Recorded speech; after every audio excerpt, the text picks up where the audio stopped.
coming close.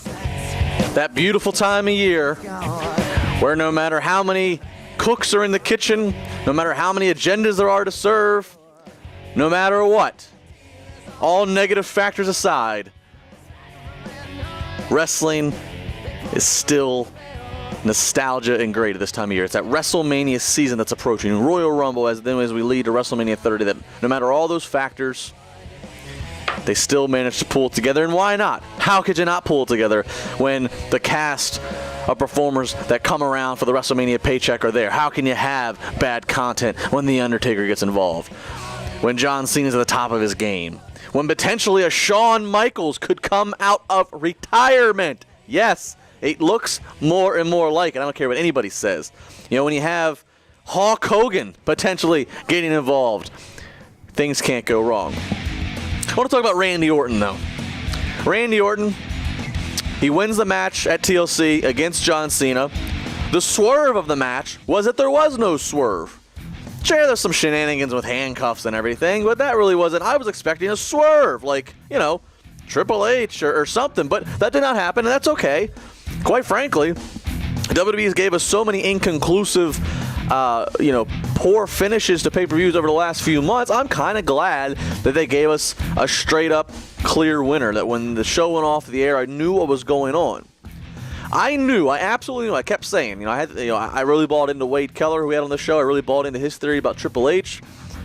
I bought into a lot of different potential ideas of returns or what could happen, but I kept saying I did not see John Cena walking out as that champion. He did not. Randy Orton, he's now the WWE World Heavyweight Champion. That's what we're calling this unified one title, even though he's still carrying two straps around. But that's what we're calling this one unified title. And I'm sorry. I've tried. I tried to give more leeway. I've tried to detour this.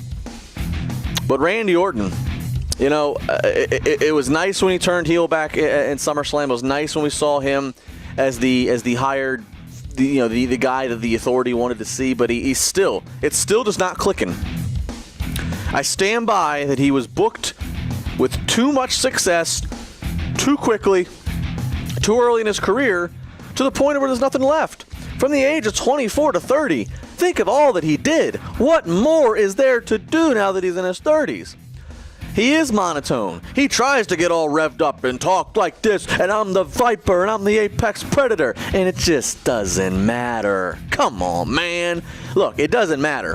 The fact is, when John Cena, when he's cutting these promos on Orton, and he's shooting, and he's saying, it really resonates because so much of what he's saying is true. And it's not like this is just becoming made up. Cena and others, they see it. They see that Randy Orton should be the perfect sports entertainer.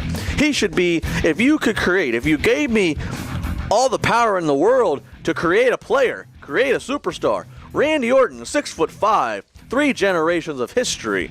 You got the look, the tattoos. He looks like a guy you wouldn't want dating your sister.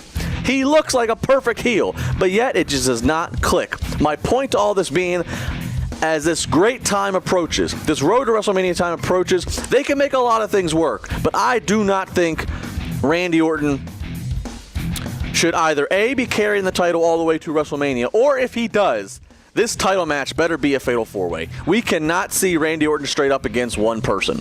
That one person is not going to be Daniel Bryan, but even if it was, that wouldn't be good because we just saw the match on Raw. We can't have, we've seen Orton versus Cena. We just saw it in December. We've seen Orton versus Bryan enough times. We've seen Orton and Punk enough times. None of those should be WrestleMania matches.